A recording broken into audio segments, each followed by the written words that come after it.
Justement, pour poursuivre sur cette question on a parlé, là, Nabil Saheb nous a parlé de sa vie, de ce qu'il a été au sein de la communauté musulmane Ahmadiyya avant son califat. Alors l'élection en tant que calife, Qayoum Saab, comment ça s'est fait? Quels étaient... Tout ce que nous voyons, c'est Dieu qui l'avait préparé pour cette tâche immense qui allait l'occuper pour presque 2 décennies en tant que calife, en tant que 3e calife de la communauté Ahmadiyya.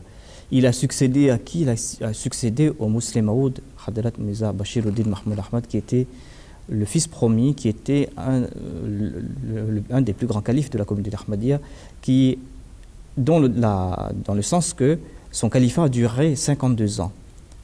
Son califat s'est étalé sur 5 décennies.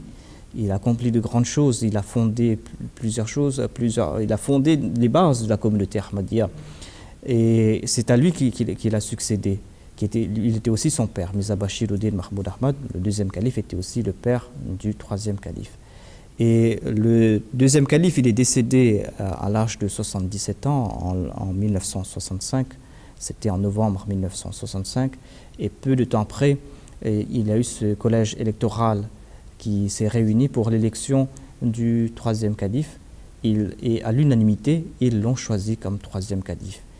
Et encore une fois, nous voyons, à l'instar de l'élection des autres califes, à l'instar de l'élection du présent calife, c'est cette humilité, parce que dès qu'ils sont élus califes, ils comprennent la charge qui leur tombe dessus.